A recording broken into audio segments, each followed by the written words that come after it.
Nearly 1 in 5 home contracts in Dallas fell apart last month. Dallas ranked 9th nationally for cancellations, while Fort Worth ranked 5th. And in some of the fastest growing northern suburbs, places like Salina, almost half of active listings have already had price cuts just to stay competitive. When you hear numbers like that, it's tempting to jump straight to extremes, either panic or denial. But what's actually happening in the Dallas-Fort Worth market right now is neither. This is a leverage shift. And if you understand what's driving it, price cuts, concessions, time on market, and builder incentives, you can save a significant amount of money as a buyer, or avoid serious value erosion as a seller. Welcome to another segment of Let's Talk Real Estate. I'm Mark Meras, joined by my business partner Kyle Kreick, and together we're the co-founders of Paragon Realty Advisors based in Uptown Dallas. Today we're going to walk you through what the data is telling us, and more importantly, what to do with it.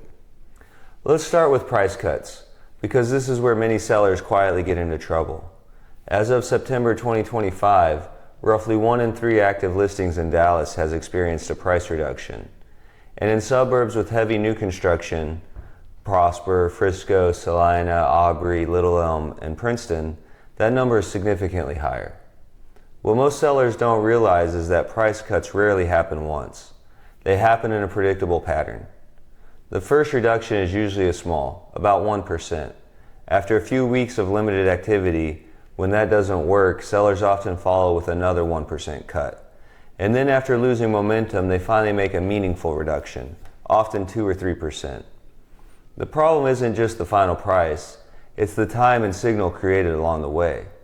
By the time a listing reaches its third price cut, buyers aren't thinking great value, they're thinking what's wrong with this house. In this market, freshness matters. If you miss the window where your listing feels new and well positioned, you don't just lose leverage, you invite harder negotiations. And that pricing pressure naturally leads to the next shift we're seeing, which is concessions. A few years ago, buyers were waiving inspections, appraisal protections, and offering well over asking just to compete. That environment is gone. Today, concessions are not an exception. They're often part of the deal structure. We're seeing sellers offer closing cost credits, rate buy-downs, inspection repairs, appliance packages, and other incentives that would have been unthinkable in 2021 or 2022.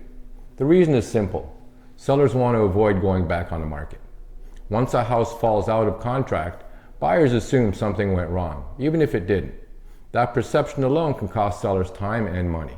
So many are choosing to give up a few $1,000s in concessions rather than risk relisting. For buyers, this is where real opportunity exists, because concessions don't just reduce price. When structured correctly, they reduce the monthly payments, which is what actually drives affordability. At Paragon, this is why we focus on the total cost of ownership, not just the headline price. The next pressure point is time. Homes in Dallas are now sitting around 60 days on average. In Fort Worth, it's just over 50 days. That's meaningfully longer than both the pandemic era and last year. There are 3 reasons for this. First is affordability.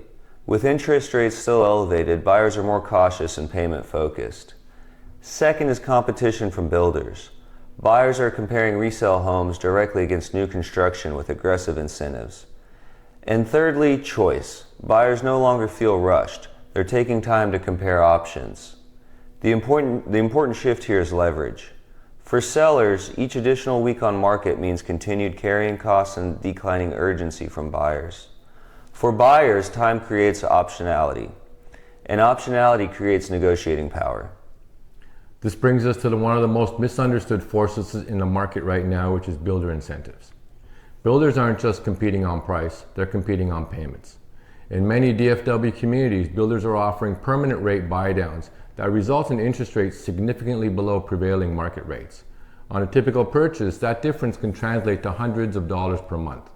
On top of that, builders are layering in closing cost credits, upgraded finishes, appliances, and technology packages. Items that can easily add up to tens of thousands of dollars in value. For resale sellers, this creates a real challenge. You can't offer a below market interest rate that you likely don't have the margin to include extensive upgrades. That means resale homes must compete on price, location, lot quality, character, or lifestyle, or some combination of those. This is why pricing at market is no longer enough. you have to price against the alternative the buyer is actually considering. The broader market data confirms this shift. When nearly 1 in 5 contracts falls apart in a single month, it tells us buyers are willing and able to walk away. Inventory levels are now above 5 months and approaching the threshold that historically defines a buyer-leaning market. We're seeing more expired listings, more homes returning to market, and more renegotiations during inspection and appraisal. These aren't backward-looking indicators. They're forward-looking signals about where leverage is moving. If you are buying in this market, the strategy is straightforward, but it requires discipline. Compare resale and new construction head-to-head, including a full financial picture, not just a sticker price. As for concessions, rate buy-downs, closing costs, and repair credits are all in play in many submarkets. Use time as leverage. Homes that have been sitting often have sellers who are more flexible, and most importantly, protect your walkaway power. If the math doesn't work, you don't force the deal. For sellers, the adjustment is just as important. You must price against current competition, not last year's comps, and that includes builder incentives. Front-load emotional upgrades that make your home feel fresh and move-in ready. Consider a pre-inspection or preemptive repairs to reduce friction later. If a price reduction becomes necessary, make it purposeful. Multiple small cuts often weaken your position. One decisive adjustment restores credibility. And finally, expect concessions. In many parts of DFW, they're no longer optional, they're strategic. With price cuts rising, deals falling through, and inventory building, this is the most negotiation-friendly market we've seen in years. Buyers who understand leverage can secure excellent terms. Sellers who adapt quickly are the ones still getting deals done.